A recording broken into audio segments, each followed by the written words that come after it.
반갑습니다. 해야 할 얘기는 많은데요. 시간이 많지 않아요. 이럴 땐 공부의 효율을 높여야 되잖아요.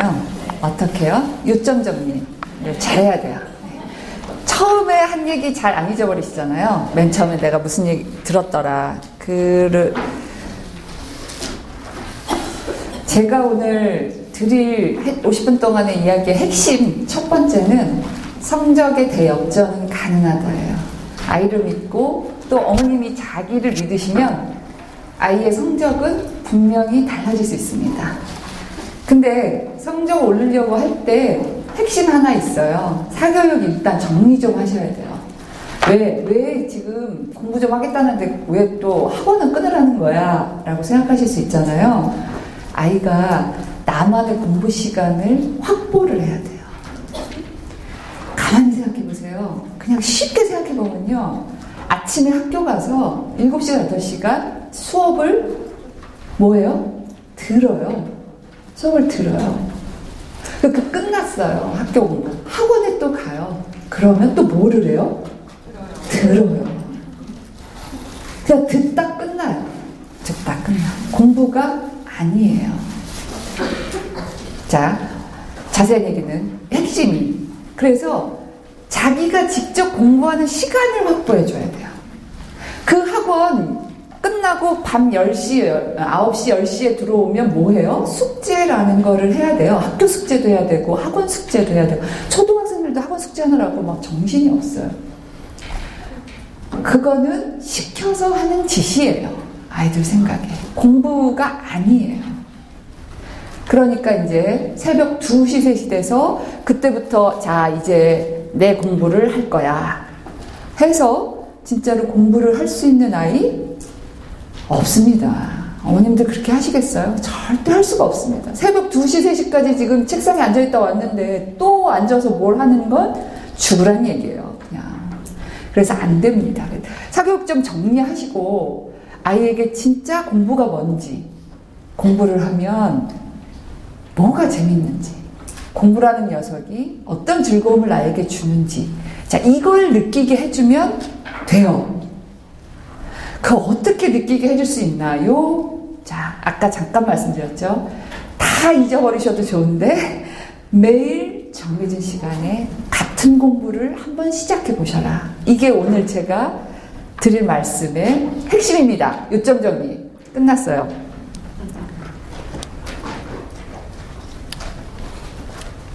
자, 공부가 고민입니다. 12년 동안 대학만 바라보고 있어요. 한 해 수능 몇 명이 보는지 아세요? 한 60만에서 65만 명이 수능을 치릅니다. 지금 고등학교 졸업자의 80%가 4년제 대학을 갑니다. 근데 아시다시피 저출산의 영향으로 학생 수가 점점 줄고 있어요.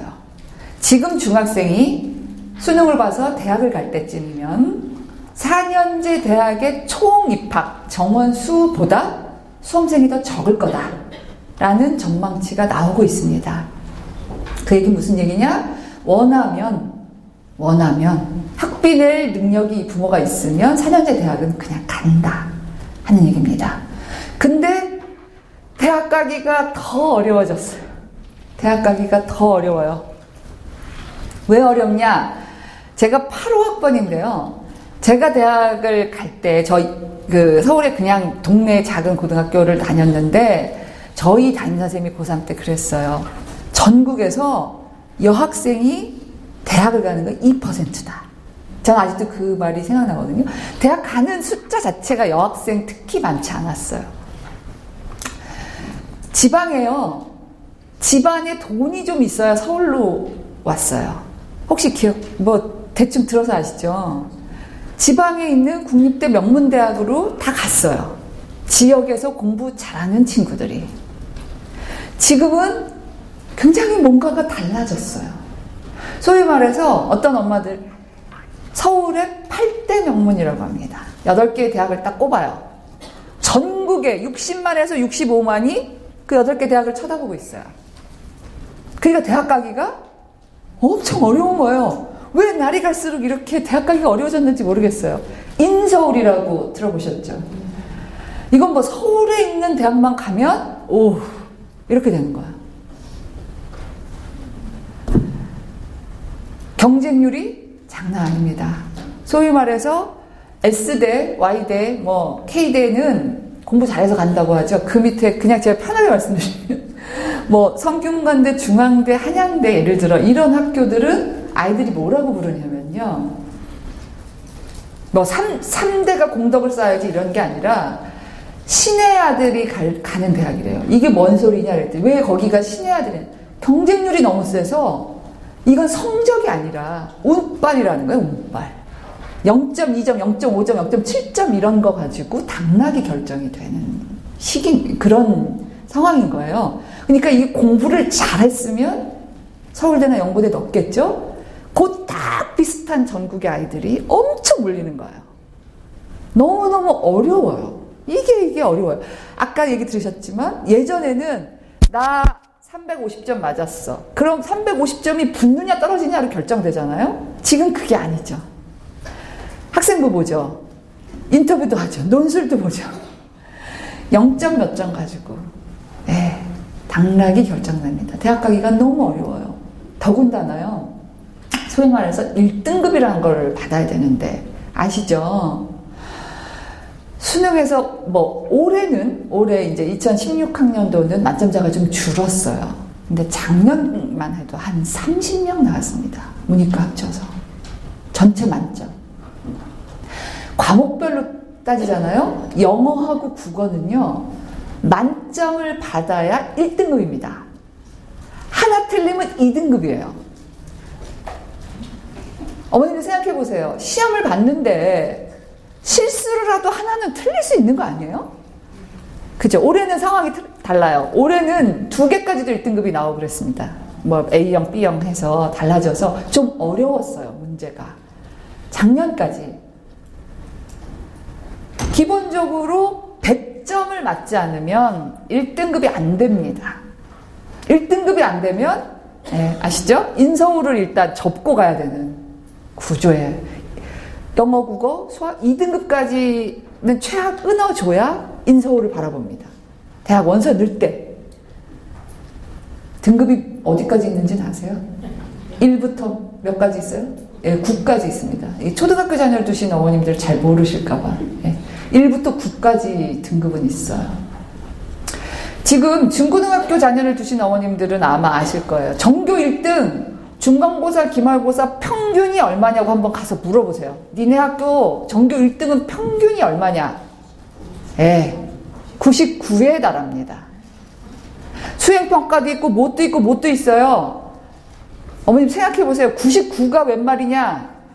평균이, 전 과목 평균이 99입니다. 지금은 만점의 시대.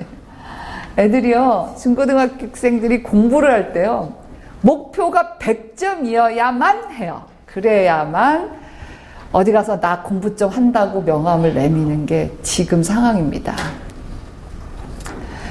생각해보세요. 아, 나 100점 언제 받아봤지? 기억 있으세요?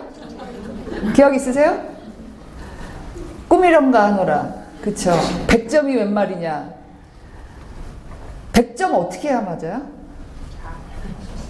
아, 그냥 그냥 잘 하면 90점. 100점 어떻게 해야 맞아요?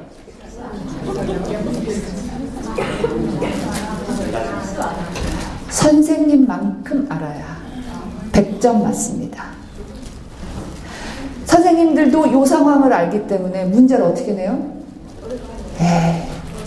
최대한 함정이 한두 군데 있어야죠. 뭔가 변별력이라는 것도 있어줘야 될 거 아니에요. 그죠? 저는 사지선다에서 찍기 하던 시절의 학생이었습니다. 지금 사지선다입니까? 심지어 답없음도 있습니다. 고르는 문항 중에 5번, 6번, 7번에 답없음이 있습니다.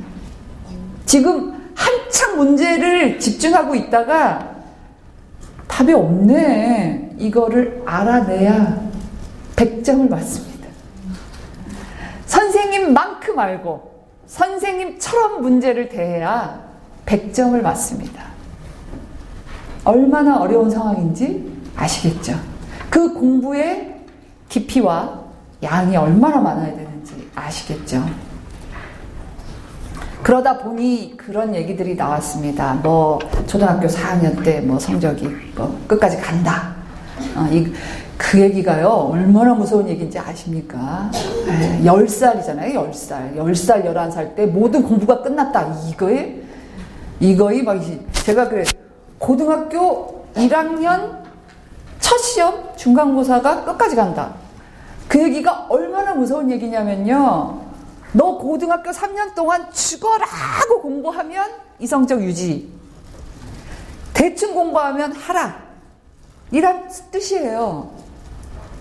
아니, 죽어라고 공부를 한다는 것은 뭔가 올라가려고 하는 거잖아요. 해봤자 소용없어. 라는 뜻으로 들렸어요. 그래서 포기라는 거를 하죠. 포기. 아니더라 이겁니다. 아니더라.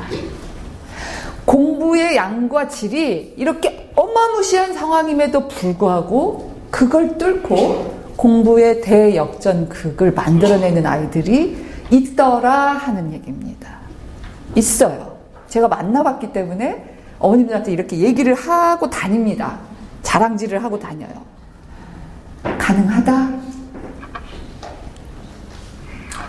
3명의 케이스만 간단하게 말씀드릴게요. 중학교 때 좀 놀았답니다. 그 여학생이었는데요. 굉장히 본인이 이쁜 줄 알아요. 그래서 꿈이 연예인이에요. 그래서 이제 좀 놀아서 경찰서에도 이제 좀 다니고 그랬어요. 중학교 때 엄마가 이제 경찰서 가서 뭐 빼오고 막 이제 이랬던 거예요. 이 친구가 고등학교를 예고라는 데를 이제 나는 연예인이 될 거라 연기를 하려고 예고에다 넣었어. 친구랑 같이. 근데 친구는 붙고 자기는 떨어졌어. 참을 수가 없었어요. 그래서 그 학교를 찾아갔어. 그래서 입학 그 담당 선생님을 찾아가서 나 왜 떨어졌어요? 하고 물어봤어요. 근데 선생님이 너는 성적이 안 돼. 라고 말해줬어. 거기에 쇼크를 확 먹은 거예요. 그 순간에. 내가 쟤보다 이렇게 훨씬 이쁜데 성적이 안 돼서 고등학교를 못 갔단 말이야? 화가 났어요. 그래서 중학교 3학년에서 고등학교를 올라가는 그 시점에 공부라는 걸 시작을 해요. 이 친구가. 근데 워낙에 그쪽으로 관심이 없었어. 자기 너무 이뻤기 때문에. 자기 연예인 될 거라서. 그냥 아이는 나고 유는 너고 학교는 스쿨이고 영어라고는 이런 정도밖에 모르는 친구였어요. 공부라는 걸 시작해요. 저희가 고등학교 2학년 때 이제 이 친구를 만났는데 진짜 너 진짜 연예인 되려고 했니? 우리가 그렇게 물어봤어. 어머님들 그거 아세요? 아이들이요 공부에 푹 빠져들잖아요. 얼굴이 진짜 못생겨져요. 네. 누렇게 되고요. 붓고 막 얼굴에 여드름도 안 나던 여드름도 나고 아이가 파리해져요. 네. 매가리가 없어 보여요. 네. 머릿속에 혼돈 공부로 차 있으면 애가 딱 그런 상황이었던 거예요. 중학교 1학년 영어책, 수학책 갖다 놓고 거기서부터 공부를 시작합니다. 고등학교 들어서면서부터. 근데 공부라는 게요. 그 꼭 아셔야 되는 게 성적이 이렇게 자 내가 10시간씩 한 달을 공부했으니까 성적이 이만큼 오를 거야. 자 내가 2달을 공부했으니까 자 30점 튀어 오를 거야. 이게 안 됩니다.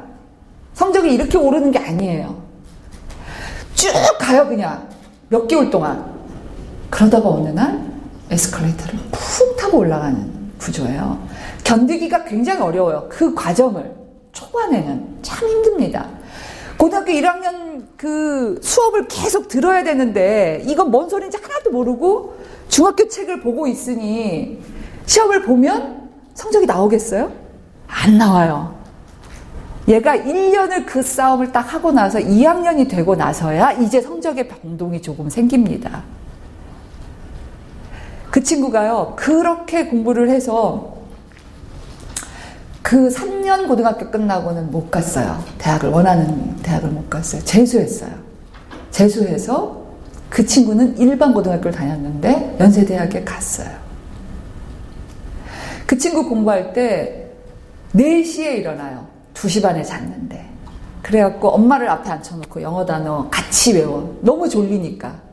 자기가 말하고 엄마가 답해주고 엄마랑 그거 주고받고 하고 있어요. 그런데 어머님이 그러는 거예요. 저희한테. 그때 제가 잊혀지지 않는 얘기가, 여름방학, 1학년 여름방학 한 6개월쯤 공부를 하고 나서 2학기가 시작될 때 아이가 자기한테 찾아와서 그랬대요. 엄마, 내가 엄마가 보다시피 이렇게 공부를 시작해서 하고 있잖아. 근데 너무너무 힘들거든. 엄마, 나 가해 좀 시켜주면 안 될까? 어머님들은 어떻게 하시겠어요? 이건 뭐 집을 팔고 집을 팔아서라도 내가 그거를 가해를 안 시켜주겠습니까? 그 경찰서 들락거리던 아이가 눈만 뜨면 그 영어 단어를 엄마 붙잡고 하고, 앉아갖고 중학교 교과서 책 사다가 문제집 사다가 그거를 풀고 앉아있지 낑낑대고 있는데, 어머니 입장에서 이건 무슨, 그거를 해주고 싶죠. 왜 안 해주겠어요? 근데 어머님이 안 해주셨대요. 이건 네가 치러내야 될 사인이에요. 얘가 지금 내 딸이 전쟁을 치르고 있어. 자기와의 전쟁. 어머니는 단어장도 만들어주고요. 옆에서 시험 단어 시험 할 때 옆에서 불러줘요. 학교가 뭐야? 스쿨 이거 해줘요. 그리고 아이가 쫙 문제를 풀어놓고 학교를 가면 어머님이 그거 답 같은 거 맞춰줘요. 이 정도로는 도와줬어요. 부모님들이 도와줬지만 가해 선생님을 붙여주지 않았어. 혼자 한번 해야만 하는, 언젠가는 한번 해야만 하는 과정이었다. 보신 거예요. 두 번째 학생이 공부의 왕도에 출연하고 나서 인터넷에도 막 떠있고 그랬어요. 저 친구가 한 90년대에 그런 거 있었어요. 얼짱 이런 거 들어보셨어요? 인터넷 얼짱. 언니가 있었는데 사진을 이렇게 집에서 찍어갖고 인터넷에 올렸는데 반응이 완전 얘 이쁘네 막 이런 반응들이 막 달렸어요. 아이가 초등학교 6학년 때 연예인 될 거야 하고 유명한 기획사를 찾아가. 연예기획사. 지금도 뭐 이름만 될 만한 찾아가서 오디션을 봤는데 붙었어요. 그때 자기랑 같이 연습하던 아이들이 소녀시대 멤버들이래요. 그 아이 말에 의하면. 근데 아시는지 모르겠지만 한 30명, 50명 아이들이 이렇게 선발해 놓고 훈련을 시켜요. 쭉 기획사에서 훈련을 쭉 시키다가 이제 팀을 이렇게 만들어요. 얘랑 이렇게 조합을 만들면 이 팀이 괜찮겠다 해서 기획사가 팀을 만들거든요. 이 친구가 이제 3년 동안 중학교 1, 2, 3학년 때까지 2년 반 동안 거기서 이제 아침에, 그러니까 학교 수업 끝나면 40분, 50분, 1시간 정도 버스를 타고 기획사를 가서 훈련을 받아요. 11시, 12시까지 밤에. 그리고 밤에 이제 집에 와. 자, 다음날 또 학교 갔다가 거기를 가요. 그거를 2년 반을 해요. 중학교 시절에. 공부 X. 왜냐하면 나는 이 대한민국이 알아주는 유명 기획사의 연습생이야. 나는 곧 데뷔를 할 거야. 걸그룹으로. 이런 꿈이 있었어요. 아주 구체적인. 근데 떨어져요. 자기랑 같이 연습하던 친구들은 소녀시대라는 이름으로 데뷔를 해요. 자기는 거기에 들지 못했어요. 뭘 할까? 아이가 중3 말, 가을, 겨울로 넘어갈 때부터 고민을 해요. 나는 이제 어떻게 살아야 하나. 깊은 고민을 하다가 고등학교를 가요. 일반 고등학교를 갔죠, 동네에. 공부라는 걸 한번 해볼까? 해서 공부를 시작했답니다. 그 학교를 갔더니요, 그 친구는 이과였어요. 여학생이었는데 이과에서 카이스트를 갔어요. 그 친구는. 근데 어머님들 인문계에서요, 그러니까 일반고에서, 인문계가 아니라 일반고에서 카이스트 가기 어렵습니다. 참 어렵습니다. 네. 근데 어쨌든 갔더니 이과반 아이들이 책상 의자를요, 어머님들 지금 의자에 이렇게 등 대고 앉아 계시죠? 등받이에. 그렇게 안 앉고요, 의자 앞쪽 끝에다 엉덩이를 걸치고 앉아서 수업을 들어요. 그 학교 친구들이. 이렇게 야, 이게 니는 왜 이렇게 앉아서 수업을 듣냐? 했더니 이게 이 친구가 만들어 놓은 전통이라는 거야. 공부를 시작을 하고 났더니 할 게 너무너무 많은 거예요. 할 게 너무너무 많아. 그런데 시간이 없어. 어떻게 해야 돼? 잠을 줄여야 돼. 잠을 막 줄여요. 그랬더니 끝도 한도 없이 졸려요. 그래서 이 친구가 수업 시간에 의자 끝에 걸터 앉기 시작해요. 왜냐? 졸잖아요. 그럼 바로 어떻게 돼요? 의자 밑으로 굴러 떨어져요. 떨어지면 아이들이 와 하고 비웃어요. 쿡쿡쿡 하고 박수치고 비웃어요. 아이들이 비웃는 소리를 딱 들으면 정신이 번쩍 깨들어요. 세상에 이만한 특효약이 없더래요. 그래서 일부러 졸리면 밑으로 굴러떨어지려고 의자 끝에 앉기 시작했어요. 그래서 그게 그 학교 전통이 됐어요. 이과반. 조는 애가 없어요. 졸 수가 없어. 그렇게 공부를 했는데 공부하니까 카이스트 가요. 카이스트에 홍보대사 했었어요. 학교 외에 홍보대사 이런 거 신입생들 하는데 그 친구 저희 만났을 때 했어요.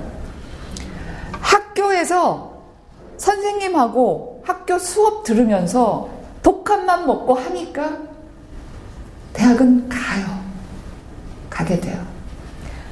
여기 제가 광주에 온다고 일부러 이거 신안조도 이거 써놓은 건 아니고요. 공부의 왕도 나와서 되게 유명했던 친구예요. 신안조도 아시죠? 신안고 뭐예요? 거기에 방앗간 집딸이에요. 근데 언니 오빠가 한 두세 명 돼요. 아시죠? 섬에서 공부 잘하고 엄마 아버지가 그래도 돈 좀 있으면 중학교 고등학교 때부터 육지로 보내요. 목포로도 보내고 광주로도 보내고 언니 오빠들을 다 유학을 보낸 거예요. 공부를 잘하니까. 얘가 막내딸이에요. 엄마 아버지가 힘들어. 경제적으로도 힘들고 이 막내까지도 내보내야 되냐? 하고 아이를 고등학교를 조도에 있는 일반고로 그냥 진학을 시켰어요. 섬에요. 일반고에 여기도 그랬지만 저희가 방송했던 대청도 인천 앞에 대청도에 있는 학생도 마찬가지였고요. 섬의 학생 수가 그렇게 많지 않아요. 한 학년에 100명이 안 돼요. 보통 40-50명 되잖아요.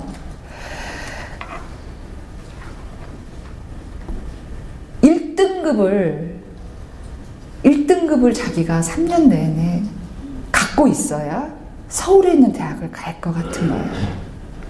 아이가요, 3년 내내 전교 1등, 반에서 1등, 전교 1등, 모든 거에서 1등을 하기 위해서 3년을 살았대요. 자기 말이. 그러면서 저희한테 이게 얼마나 큰 스트레스였는지 이해나 하실란가요? 이해 못했어요. 쉽게 이해하기는 어렵더라고요. 자기가 단 한순간 2등을 하는 순간 자기 꿈이 사라질 것 같더래요. 그리고 이제 이 친구는 인터넷으로 임강이라고 하는 게 있습니다. 요새 EBS도 있고 뭐 이제 인터넷 강의들이 있어요. 임강으로 공부를 해요. 이 친구가 자기 고등학교 3년 내내 강남에 그 사교육 많이 받는 거기에 방학이라도 한번 가서 거기 애들이랑 한 일주일만 같이 공부를 해보고 싶은 게 소원이었대요. 왜? 걔네들은 어떻게 공부하나 너무 궁금해요. 궁금했어요. 나는 이렇게 공부하고 있는데. 그래서 네 공부가 정답이다 그랬어요. 그 조도에는요, 서점이 하나도 없어요. 문방구도 없어요. 그 섬에서 학교 공부하면서 인터넷 강의로 정보 얻어서 자기가 공부해서 3년 내내 1등하고 서울대를 갈 수가 있어요. 지금 아이들이 가고 있어요. 성적의 대역전이 가능해요.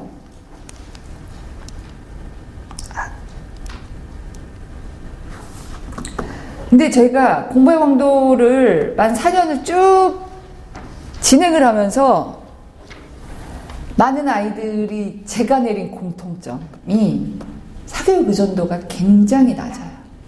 아이들이 흥미와 호기심에 한 달, 2달 다녀본 아이들은 굉장히 많아요. 내 공부의 8알이 학원이었습니다. 이런 친구들은 방송을 못했어요. 뭐 전달해줄 메시지가 없어서. 근데 그런 아이들을 빼고도 출연자가 넘쳐나고 매번 새로운 슈퍼 히어로가 탄생을 해요. 얼마나 많은 이야기가 있는지 몰라요. 이 성공담으로만 지금 저랑 오늘 밤 내내 얘기해달라고 해도 제가 다 말씀드렸어요. 예. 충청도에 대단히 죄송하지만 어머님들 이런 광주, 서울, 대전 이런 큰 도시에 있는 일반 인문계 고등학교와 주변 외곽의 작은 소도시의 인문계 고등학교 아이들은 학력 수준에서 좀 차이가 납니다. 기본적으로. 그런 아이들은 기본적으로 사교육을 받을 수 있는 형편도 안 되고 사교육을 받기에 적합한 조건이 아니에요. 지역 자체에. 많지 않아요. 거기서 5등급, 6등급 받는다. 그러면 서울에서 예를 들면 어머님 외고나 과고에서 5등급 받는 거, 광주의 일반 인문계에서 5등급 받는 거랑 좀 틀려요. 훨씬 공부를 못하는 거예요. 네. 그러니까 전국 성적을 뽑으면 좀 떨어져요. 그런 친구들도 서울대를 갔어요. 어머니는 장애가 있으시고 아버지는 막일을 하시다가 허리 다쳐서 들어누워 있고 기초생활수급자, 문제집을 하나 부모가 사줄 수 없는 철저하게 가난한, 소위 말해서 서울의 반지하방에서 사는 친구, 사교육을 일절 받을 수가 없었던 학교 선생님들 용으로 나온 이 문제집과 학습서를 아이한테 줘요. 애가 어려우니까, 형편이 어려우니까. 그거 받아서 또 공부해서 서울대 간 친구가 있었습니다. 돈으로 공부하는 게 아니에요. 세상이 아무리 돈으로 공부해서 승승장구하는 친구도 있지만 그게 다가 아니라는 얘기죠. 그럼 어떻게? 사실은 그 아이들보다는 지금 어머님들 자녀에게 훨씬 더 많은 걸 해주고 계시죠. 인정하시죠? 나는 그래도 꽤 해주는 편이야. 그죠? 학원도 좀 보내고 문제집 사달라면 사주고 책 사달라면 사주고 하시죠? 예. 근데요, 우스갯소리 하나만 해드리면 저희 제작진들이 그랬어요. 이제 저도 아이를 키우는데 우리 아이도 그렇게 공부를 열심히 안 해요. 이게 동기부여가 안 돼요. 그래서 어떻게 하면 아이를 공부의 세계로 끌어들이지? 그러면 저희 이제 PD 작가들, 저희 제작팀에서 팀장님 충격파를 쓰셔야 돼요. 충격파 갑자기 엄마가 아프다든가 집안이 망했다든가. 그러다가 그 충격파를 썼다가 애가 도망가면 어떡해. 그래서 성적이 안 나오는 거나 지금 안 나오는 거나 마찬가지 아닐까요? 이런 우스갯소리를 한 적이 있었어요. 근데 정말 뭔가 어려운 형편에 처해서 여기를 지금 이 상황을 돌파를 해야겠는데 나는 어떻게 돌파할 수 있지? 라고 아이들이 고민 끝에 그래 공부를 해볼까? 생각할 수도 있는데요. 여기 어머님들 다 이렇게 지금 제 얘기 들으면서 저것도 딴 나라 얘기야. 우리 아이가 그럴 리가 없어. 어느 날 갑자기 정신이 확 깨가지고 나 이제부터 공부라는 걸 해볼 거야. 이럴 리가 없어. 라고 생각하시죠? 이게 70%예요. 어머님의 아이들 같은 아이들이 70%예요. 방학이 오면 하루 종일 집에 있을 수 없으니까 학원을 어떻게 끊어야 되나 말아야 되나, 우리 애만 뒤처질 수 없으니까 보내야 되나, 여지껏 안 보내고 있다가도 방학이 되면 시작하죠. 한번 시작하면 학기가 시작해도 뭔가 그 학원에서 공부하고 오면 내 마음이 다 뿌듯해. 그죠? 거기에 있었다는 것만으로도 내가 흐뭇해. 그러니까 나는 돈을 낼 충분한 이유가 있어. 이런 생각 들잖아요. 그 상황에서 문제가 벌어지는 것 같아요. 네. 그래서 이제 이런 실험을 한번 EBS에서 했습니다. 학원을 끊어라. 끊고 학교에서 선생님하고 공부 한번 해보자. 이게 기본 아니냐. 우리 기본으로 한번 돌아가 보자. 이런 제안을 저희 팀에서 이제 EBS에서 했고, EBS에서 오 재밌겠는데 오케이 해서 이제 방송이 나갔어요. 한 학기 6개월 했습니다. 그러니까 1학년 중간고사가 끝난 직후에 들어가서 고1을 데리고 2학기 중간고사까지 했어요. 그러니까 6개월쯤 되니까 대략 4,000시간쯤 됐습니다. 4,000시간을 실험해요. 이거 한번 읽어보세요. 학교에서 그가 스스로 공부한다. 왜 공부하는가? 우리는 찾아간다. 열심히 프로젝트를 수행한다. 어떤 느낌이 드세요? 아니 저게 조건이야? 저거는 당연한 얘기 아니야? 기본 아니야? 이게 어렵습니다. 이것만 지키면 자기주도 학습이 시작돼요. 서울에 두 고등학교에서 실험 참가를 오케이 하셔서 학교에서 저희가 이제 들어갔는데, 제가 서울에 뭐 이제 그런 게 있어요. 뭐 사교육 없는 학교, 뭐 이렇게 교육청 같은 데서 지정하고 뭐 교육부랑 이렇게 해서 많은 프로그램을 진행하는 학교들이 있습니다. 일반적으로. 제가 25군데를 제가 직접 들어다녀서 교장 경험생들 만나 설득했어요. 아, 실험을 좀 하고 싶은데요, 이 학교에서. 선생님들 오케이를 못 하셨어요. 우리 어머니들이 어떻게 나오실지. 그래서 이 두 학교가 딱 오케이를 하셔서 그 두 학교를 들어갔어요. 한 학교는 한 학년이 거의 480명쯤 되는 아주 큰 학교고, 한 학교는 350명쯤 되는 학교였어요. 하나는 여학교, 하나는 남학교. 그 두 학교의 고1 전체에다가 똑같이 공문을 보내서 실험 참가자를 모집했어요. 몇 명이 실험에 응했을 것 같으세요? 21명 했습니다. 네. 800명이 넘는 아이들을 대상으로 오리엔테이션하고 뭐 다 설명회를 가졌으나 최종 한번 해볼게요 하는 아이가 21명이었어요. 그 아이들도 1학기 중간고사 끝나고 나서 실험 들어가서 기말고사 봤잖아요. 기말고사 성적이 여름방학 직전에 나오죠. 그때 어머님들이 저희한테 4분이 찾아오셨어요. 이거 빠지면 안 돼요. 아니 성적이 뚝 떨어졌는데 난 방학에 학원 보내야 되겠는데, 학원 및 사교육을 끊는다. 이거 엄청 어려운 일이더라고요. 정말 어려운 일이다. 아이보다 더 조바심 내는 게 우리 부모님들. 어려운 일이. 교사와 스스로 공부한다. 스스로 공부해본 적이 없어. 스스로 공부해본 적이 없어서 이게 너무나 어려운 일이야. 아이들한테는. 세 번째, 왜 공부하는가 고민을 시작한다. 누가 묻지도 않았어요. 이 실험을 할 때는 소위 말해서 진로교육이라는 것도 없었을 때야. 지금은 어머님들 학교에서 진로교육합니다. 자유학기제도 하죠. 너 미래에 대해서 네가 고민을 좀 해봐. 너는 미래를 어떻게 꿈꾸고 있니? 그러니까 지금은 왜 공부를 해야 하지? 이런 질문들을 계속 던져줘요. 선생님들이 상담도 하고 프로젝트도 진행해요. 근데 불과 4, 5년 전만 해도 학교 선생님들이 이걸 해줄 수가 없었어. 물어봐 줄 수가 없어요.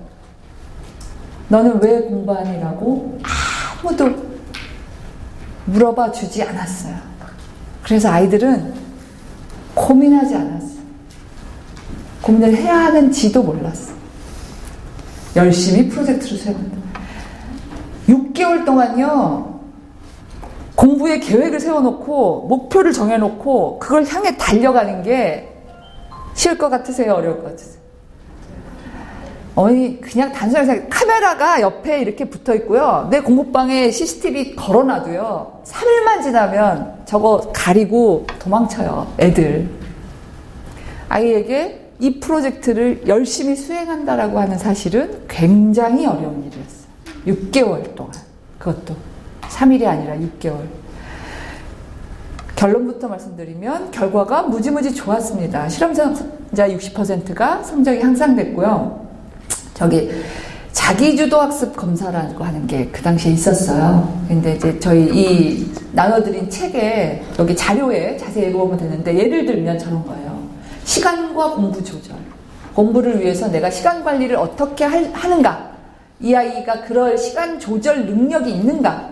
예를 들어 2시간 공부하겠다고 하면 2시간 공부하고, 2시간 게임하겠다고 하면 2시간 게임하고, 이런 조절 능력이 있는가? 뭐 이런 걸 테스트하는 거였는데 다 올라갔습니다. 아이들이 굉장히 주도적이고 자발적이고 자기의 시간, 생활, 학습을 관리해 나가기 시작했다. 뭐 결론은 이렇게 되어 있습니다. 제가요, 이걸 이렇게 말씀드리고 이제 얘기를 끝냈어요. 전에 어떤 강의에서 그랬더니, 끝나고 어머님 한 분이 오셔서 이게요 60%인데요 그럼 나머지 40%는 어떻게 됐나요? 라고 물어보셨어요. 어떻게 됐을까요? 네, 뭐 그거 그렇죠? 딱 생각하시면 그대로거나 떨어졌어요. 자기주도 학습 하면 무조건 성적이 오른다? 아닙니다. 정말 죄송하지만 꼭 그렇진 않아요. 어떤 친구는 한 달 만에도 오르고요. 어떤 친구는 6개월이 돼서야 오르고요. 어떤 친구는 6개월이 돼도 아무 반응이 없기도 합니다. 중요한 것은 성적표에 몇 등이 올라갔느냐, 몇 점을 얻었느냐가 아니라 아이가 공부를 어떻게 보기 시작했느냐, 아이가 공부와 자기와의 관계를 어떻게 형성해냈는가, 만들어갔는가, 만들기 시작했는가, 이게 굉장히 중요하다고 저희는 생각해요. 프로젝트가 다 끝난 다음에 아이들 한 명 한 명 개별 놓고 2시간, 3시간 동안 저희가 면밀한 인터뷰를 진행합니다. 전문가의 상담은 또 따로 하고요. 제작진, 우리끼리라는 게 있어요. 제작진이 붙어서 인터뷰를 할 때 많은 아이들이 이런 얘기를 했어요. 예전엔 공부가 무서웠어요. 근데 이제 친구가 된 것 같아요. 이런 이야기. 예전에는 공부를 올려다봤어요. 근데 이제 제 옆에 데리고 있게 됐어요. 이런 이야기. 아이들이 이런 이야기를 하는 거를 쭉 들으면서 당장 성적이 오르지 않았다 하더라도 이 아이들은 공부는 이렇게 하는 거야 라고 하는 걸 이제 알게 됐구나. 성적이 오른 친구들, 성공적으로 프로젝트를 끝낸 아이들은 어떻게 해서 그럼 성공했을까? 어떻게 해서? 4가지 케이스를 빨리 소개해 드릴게요. 이 친구는요, 전교적으로, 제발 저 이름과 뭐 얼굴 이런 거 기억하지 마세요. 네, 저거 다 옛날 고등학교 때 사진이라 다 필요 없습니다. 상황만, 케이스만, 혹시 우리 아이도 저런 거 아닌가? 케이스만 들어보세요. 잠을 너무 자요. 옆 반에서 얘 구경 와요. 막 이런 친구였어요. 그냥 수업 시간만 자는 게 아니라 그냥 아침부터 밤까지 계속 자요. 아시다시피 요새 고등학교에서 아이들 일일이 다 못 깨웁니다. 선생님이. 그럼 진도가 못 나가요. 진도가 못 나가면 공부를 열심히 하려고 하는 아이들이 항의해요. 옛날에야 선생님들이 막 깨우고 이랬죠. 분필 던지고 막. 요새 다 못 깨웁니다. 코만 안 걸면 냅둬요. 네. 너무 자요. 그래서 우리가 물어봤어요. 너 왜 이렇게 자니? 너 좀 심하지 않냐? 했더니 자기는 요리사가 꿈이래요. 요리사가 꿈인데 자기 성적이 한 5등급, 6등급 나와요. 토탈. 잘 가만히 보니까 2년제, 3년제 무슨 요리사 양성하는 학교는 가고도 남아. 성적이. 내가 지금부터 뭘 열심히 해야 될 이유가 없어. 얘는 학교에서는 푹 자다가 수업 다 끝나면 이제 동네 요리학원 가서 자격증 따려고 그거 하고 조리사 필기시험 준비하고 이런 거를 하고 있었어요. 이 친구를 데리고 서울의 4년제 조리 전문 과정이 있는 학교를 데리고 갔습니다.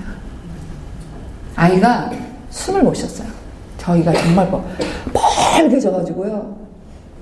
저기요, 제가 꿈꾸던 그거예요. 머릿속에 상상하던 그거. 교수님 하죠. 학생들도 다 조리복 입고 멋있는, 저기요, 조리대가요, 저희 동네 요리학원이랑 차이가 너무 심해요. 요리사는 요리사인데 세상에는 저런 요리사를 꿈꾸는 자가 있고 자기는 이런 요리사를 꿈꿨나? 이런 거예요. 꿈도요, 구체적이고 현실적으로 접근시켜 주세요. 그러면 아이들이 달라져요. 대학교 형을 이렇게 붙여줬어요. 2학년짜리. 상담을 한번 이렇게 대화를 나눠보라고. 그 대학생이 그랬어요. 너는 어떤 요리사가 되고 싶어? 아이가 그러죠. 저기 왜 그 두바이 그 7성급 거시기 그래? 그러면 영어는 좀 하겠구나? 에? 영어요? 수학은 좀 하니? 아니, 그 제 요리사 할 건데 수학은 뭐. 아이야, 요리는 손맛 이런 거 아니야. 과학이야, 과학. 어머님들 인정하세요? 네. 전문 요리사의 세계는 이게 과학입니다. 생물이고 화학이에요. 수학입니다. 그 레시피는요, 수학이에요. 다른 세상이 있는 거를, 세상이 얼마나 넓은가. 같은 꿈을 꾸지만 꿈에도 레벨루가 있다는 거를 어머님들이 아이가 스스로 느끼게 해주셔야 돼요. 아이 완전히 달라져요. 이 친구는 그 한 만남으로 인해서 공부의 길을 찾습니다. 제가 이런 말씀 드리면요, 쟤는 그래도 방송이 붙어가지고 운이 좋았네. 운이 좋았어. 우리 애는 그런 운도 없는데 많은 어머님들이요, 요새 대학에요, 아이가 생물을 좋아해. 이 맨날 무슨 꽃, 식물 이런 거 들여다보고 있어. 데리고 가세요. 제가 대구에서 공부하는 한 남학생, 엄마가 두 손 두 발 들 정도로 생물만 해. 그러더니 그 아이는 스스로 동네에 있는 대학교의 생물학과를 찾아가요. 저희가 카메라를 들고 그 과를 갔더니 그 교수님부터 그 과에 있는 연구 조교들, 대학원생들, 학부생들이 얘를 다 알아. 엄청 이뻐해줘. 그러니까 많이 가르쳐줘요. 요새 우리 아이 진로 문제 때문에 왔습니다. 우리 아이랑 이야기 좀 나눠주세요. 라고 조교 붙잡아 보세요. 왜 이러십니까, 어머니? 어디서 왜 이러십니까? 이런 친구들 없어요. 교수님들 메일에다가 쓰세요, 어머니. 우리 아이 한 번만 만나주세요. 그 세계를 궁금해합니다. 방송 카메라가 길을 못 들어주면 어머님들이 길을 뚫어주시면 돼요. 느끼게 해주시면. 두 번째, 이게 핵심이 이제 여기에 있습니다. 이 친구를요, 21명을 실험을 하는데 방송 카메라가 다 붙어 있다고 하지만 막 말 많이 하고 뭐 액션이 큰 친구들한테 항상 카메라 많이 가게 돼 있어요. 조용하고 말수 적고 이런 친구들을 카메라가 잘 안 가요. 한참 지난 뒤에 알았어요. 자, 현우야, 요새 공부 어떻게 하고 있냐? 근데 뭐 그럭저럭. 계획표는 갖고 있니? 뭐 계획표 좀 보여줄래? 그랬더니 아이가 뒷주머니에서 이렇게 했더니 연습장 찍 찢은 공부 계획표를 우리한테 내줬어요. 그걸 딱 보는 순간 얘가 제대로 공부를 하고 있었는데 얘를 놓치고 있었구나 라고 우리가 생각했습니다. 학습의 동기를 찾고요. 나 이제부터 자기주도 학습 한번 해볼 거야 라고 아이가 딱 마음을 먹으면 사교육을 딱 끊고 공부라는 거를 시작을 해요. 나만의 공부 시간이라고 하는 걸 시간을 확보를 합니다. 자, 이제 몇 시간 할 거니? 오늘부터 수학 2시간, 영어 2시간 할 거야. 그럼 좋아. 그 2시간 동안 공부를 어떻게 할 거니? 어떻게 우리 공부 계획을 세워보자. 자, 이야기가 이렇게 돌아갑니다. 이게 자기주도 학습의 첫 발이에요. 첫 단계. 저희가 이 실험 대상자들을 데려다 놓고 자 이제부터 공부 계획을 세워봅시다고 했더니 특히 이제 기말고사가 가까이 오고 있을 때 공부 계획을 세워봅시다 했더니 고등학교 1학년 아이들이 공부 계획을 어떻게 세우냐면요. 월요일 국어 영어, 화요일 수학 국어, 수요일 국어 뭐 생물 이렇게 세워요. 학교 선생님들도 깜짝 놀라셨고요. 저희도 깜짝 놀랐어요. 고1인데. 어머니, 아이들 겨울방학 생활계획표 짰습니까? 이게 동그라미? 네? 취침, 기상 있죠? 자기, 먹기, 놀기, TV 보기, 독서하기. 공부계획을 짜본 적이 없어요. 굉장히 많은 우리 아이들이 그놈의 사교육 때문에 많은 학교 선생님들이 이런 얘기를 하셔요. 자, 이번 중간고사 영어 시험 범위는 하고 쭉 쓰잖아요. 이렇게 칠판에 쓰다가 딱 돌아다 보면 저걸 받아 적는 애가 없대요. 자, 이러고 앉아있어요. 너네 이거 왜 안 적냐? 그랬더니 우리 학원 선생님이 다 알아서 해줘요. 심지어 학원 선생님이 그것도 아신다면서요? 이게 농담입니다. 니네 A 중학교의 영어 선생님이 너네가 어느 선생님이야? 정영민 선생님이야? 이 선생님은 이런 류의 문제를 내는 사람이야. 예, 족보라는 거를 학원이 갖고 있어요. 그래서 그런 걸 막 준대요. 애들이 그래요. 그래서 제가 그랬죠. 아니 그래서 족보까지 받아들고도 성적이 그 모양이냐? 아니 그렇게 쪽집게처럼 학원에서 문제 다 집어주고 다 가르쳐줬는데 너는 어째 백점을 못 맞냐 그런 거죠. 핵심은 거기에. 아이들이요 시험 범위를 적을 생각도 없는 아이들이 무슨 공부의 계획을 세워봤겠습니까? 학원에서 하라는 대로 하고 오라는 대로 오고 가라면 가고 이렇게 하니 공부에 무슨 맛이 있고 공부에 무슨 재미가 있고 내가 뭔가를 하고 있다는 느낌이 들겠습니까? 이런 상황이었던 거예요. 공부 계획을 인터넷에 찾아보시면요. 공부 계획 세우는 방법들 여러 가지 있습니다. 다 있어요.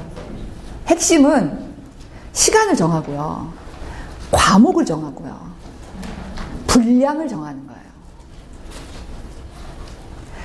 아주 짧게.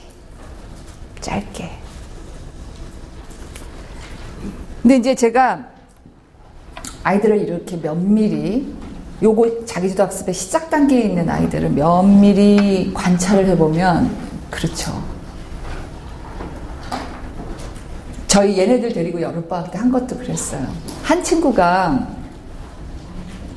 하루에 수학 문제를 방학이니까 자기가 100문제를 풀겠대요. 그래 해보자 했어요. 첫날 여름방학 첫날 엄마한테 말해서 도시락도 싸가지고 학교로 왔어. 아침 9시까지 왔어요. 그리고 저녁 6시 7시 해 떨어질 때까지 꼬박 정말 열심히 했어요. 이 아이가 몇 문제를 풀었나? 몇 문제 풀었을 것 같으세요? 이 친구가 8문제 풀었어요. 한마디로 수포자죠. 네, 8문제 풀었어요. 다음날 내가 그날 저녁에 이러고 집에 갔어요. 다음날 9시까지 학교 못 왔어. 방학이니까 좀 10시까지 왔어. 하루 종일 앉아 있었어요. 몇 문제 풀었을 것 같으세요? 가면서 그랬어요. 오늘 100문제 풀어야 되는데 8개를 풀었으니까 92개 남았고 내일 또 100문제 192개 풀어야 돼. 다음날 몇 개 풀었는지 아세요? 2개 풀고 세 번째 거 풀다 말았어요. 그래서 2개 반. 3일째 되는 날 어떻게 됐을 것 같으세요? 도망갔죠. 학교에 왜 와? 안 와. 안 해요. 딱 손 드는 거예요. 공부 계획이란 게요. 참 중요한 게 이게 너무 과하면 금방 지쳐요. 금방 지쳐요. 그래서 자기의 학습 능력이란 거에 맞춰서 짜야 돼요. 이게 이제 성적과 등수하고도 상관이 없어요. 어머님들이 공부 계획을 짜려고 할 때 그걸 분명히 아셔야 돼요. 한번 해봐.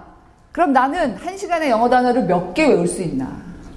내가 완벽하게 외우려면 난 10개를 외운다. 그럼 10개 기준으로 잡는 거야. 내가 1시간에 이 수학 문제집이요. 난이도가 다 있습니다, 어머니들. 예, 상중하. 어느 난이도를 찾아가야 되는지도 아셔야 돼요. 내 아이의 성적이 어느 수준이라는 걸 분명하게 아셔야 돼요. 절대로 허황되게 어머님들이 그걸 바라보시면 안 돼요. 이 정도 일줄이야. 그 정도예요. 그 정도. 예. 그걸 알고 얘 절대 중3 거를 못 푼다. 중3인데 수학에 50점 맞아갖고 온다. 중3 문제 못 풀어요. 초등학교 5학년으로 내려가야 돼요. 그러면. 기초부터 다시 가는 거예요. 그렇게. 그래서 초등학교 5학년 문제를 풀게 했더니 1시간에 5개 푼다. 이게 이 아이의 학습 능력이에요. 중학교 3학년 문제는 1시간에 1개도 못 푼다. 이게 이 아이의 현재 학습 능력. 자, 이걸 기준으로 잡아서 공부 계획이란 걸 짜셔야 돼요.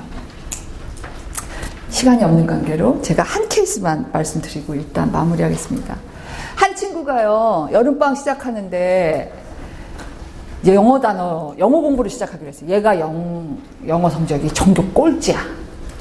그래서 이제 이렇게 됐을 경우에는 영어를 단어부터 외워야 된다. 이게 뭐 단어가 기본적으로 이게 안 되니까 영어 공부를 할 수가 없어요. 그래서 자, 하루에 몇 개를 외우겠니? 라고 했어요. 그랬더니 이 고1 친구가 가만히 있다가 17개를 외우겠대요. 그래서 속이 터졌어요.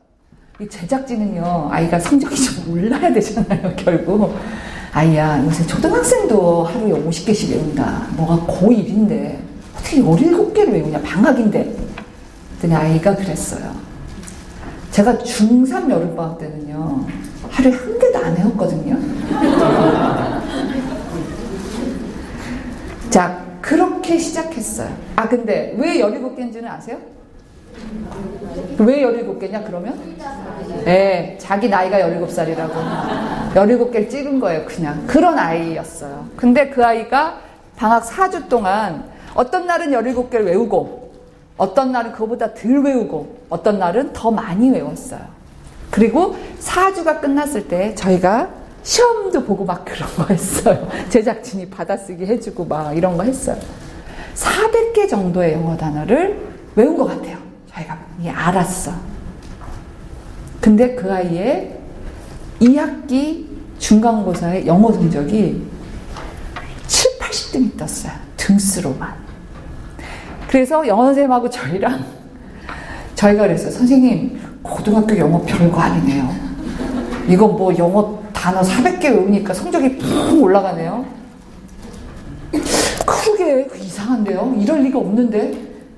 저희가 그래서 아이와 심층 면접을 하고 그동안 촬영된 테이프를 다 돌려봐서 아이 그걸 찾아냈어요. 어떻게 성적이 올랐는가. 영어 단어 400개가 어떤 힘을 가졌는가. 예전에는요, 이렇게 교과서를 딱 피잖아요.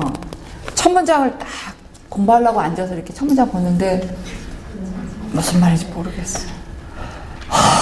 이렇게 되는 거죠. 두 번째 문장.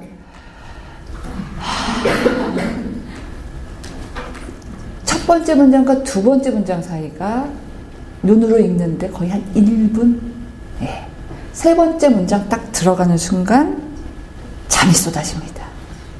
책상 앞에 앉은 지 1분에서 2분 사이에 잠을 자는 아이들이 똑같은 패턴이에요. 가슴이 답답해져 오고 눈앞이 캄캄해져 아무것도 모른다고 딱 판단이 들고 더 이상 앞으로 어떻게 나가야 될지 모르는 그 순간에 잠이 옵니다. 잠을 푹 잔 아이들, 전날 밤에 푹 잔 아이들은 멍을 때립니다. 소위 말해서. 네. 그리고 전날 게임을 오래 한 아이들은 잠을 자고요. 근데 400개를 딱 외우고 나서 교과서를 딱 펼치니까 다른 거 다 안 들어오는데 자기가 아는 단어가 눈에 팅팅팅팅 들어오는 거예요. 거기다 동그라미를 쳤어요. 나 이거 아는 애들이야. 그랬더니 그 녀석 바로 옆에 있는 애, 낯선 아이들이 보였어요. 얜 뭐라는 애들이니. 그리고 내가 그래도 400개를 외웠는데, 영어 단어 외우는 건 좀 해봤는데 단어 뜻을 찾아서 적기 시작했어요. 그걸 한 3, 40분 했더니 문장이 해석이 되더래요. 첫 번째, 두 번째, 세 번째 문장이 해석되면서 아까 그 수업 시간에 쌤하고 그 1등 애가 그 했던 그 얘기가 이런 말이었어. 자기는 그 말이 무슨 뜻인지를 몰랐는데 이해가 되기 시작. 그때부터 오로지 영어만 했답니다. 오로지. 왜냐하면 재밌으니까. 재밌으니까. 자기가 스스로 공부하면요, 어느 순간 재미를 알게 돼요. 재미를 딱 느끼는 순간에 더 이상 필요 없습니다. 어머님들 거기까지만 해주시면 돼요. 아이가 스스로 이제 날개를 답니다. 그러면 우리가 맨 앞에서 얘기했던 의자 끝에 앉고 엄마 나 제발 가위 좀 시켜주면 안 돼. 이런 아이가 되는 거예요. 그 재미를 찾아주셔야 돼요. 재미를 느끼게끔 환경을 만들어주시고요. 좀 도와주셔야 돼요. 천천히 서두르지 말고. 아이 인생에 있어서 3개월, 4개월, 5개월은요 절대 늦은 게 아닙니다. 절대. 여기까지 하겠습니다. 너무 시간이 지나서